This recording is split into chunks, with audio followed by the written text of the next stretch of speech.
আমরা আজকে শিখব কিভাবে বাইনারি সংখ্যার পরিপূরক করতে হয়। পরিপূরক দুইটি জিনিস থেকে হয়। প্রথমত একের পরিপূরক হয় এবং দুইয়ের পরিপূরক হয়। একের পরিপূরক এতটা সহজ, তুমি শুনলে এবং জানলে একেবারে তুমি অস্থির হয়ে যাবে যে এত সহজ কিভাবে একের পরিপূরক হতে পারে। আর এটা হলো সবচেয়ে সহজ আইসিটি বইয়ের একটা পার্ট, যে একের পরিপূরক। আর দুইয়ের পরিপূরক আরও সহজ। তাহলে আমরা কথা না বাড়িয়ে শুরু করছি।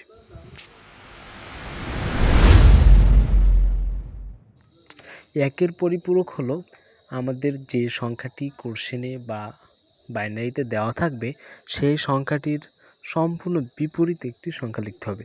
তাহলে আমরা যদি বাম পাশ থেকে দেখি যে প্রথমে আছে 1, তাহলে 1-এর জায়গায় আমরা লিখব 0 এবং 0 আছে তারপরে 0 লিখব 1।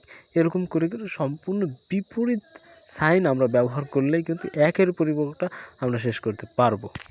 আমরা এখন 2-এর পরিপূরক বের করব। 2-এর পরিপূরকের ক্ষেত্রে আমাদের 1-এর পরিপূরকে যে সংখ্যাটি বের হয়েছে তার সাথে 1 যোগ করতে হবে।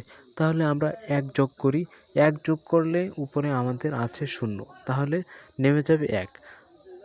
তারপরে যে সংখ্যাগুলো আছে সব নেমে গেলেই কিন্তু আমাদের 2-এর পরিপূরকটা হয়ে যায়। এরকম করে কিন্তু তুমি খুব সহজে পরিপূরক বের করতে পারো।